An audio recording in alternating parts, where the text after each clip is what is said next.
12600 ga qop-qora Gentra 22 yili. Nima deyapti? Bunaqasi bo'lmagan. Mashina turlariga bitta ahamiyat berib qo'ying. Haqiqatan bor, lovullab turibdi. Qarang, aka aytibdilarki, 4 ta yaxshi balonlari bor deyaptilar. Balon holatlaridan ko'rasizlar, yaxshi holatda turibdi. Salonlarga keladigan bo'lsa, salonlar ham mana yaxshi holatda turibdi. Nima demoqchiman bu gapim bilan? Olasiz, minasigan joyi. Salonlarni ko'ryapsizlarmi?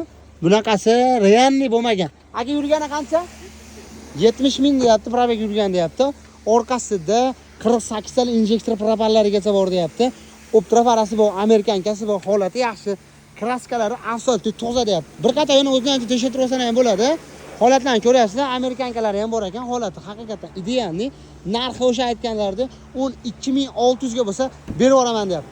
Pastdagi nomer, akamning nomerlari bemalol telefon qilib aloqaga chiqarsa, mana shu videoda sirroshni Gentra minaman degan do'stlarga tashlab qo'yinglar. Endi ba'ga mashinani reklama qilyapman, ham bo'laveradi. Sog' bo'ling, omon bo'linglar. Bizdan uzoqlashinglar, videoga bitta like bosib qo'yinglar. Narxi qimmatmi, arzonmi kommentariyaga yozib ketasizlar.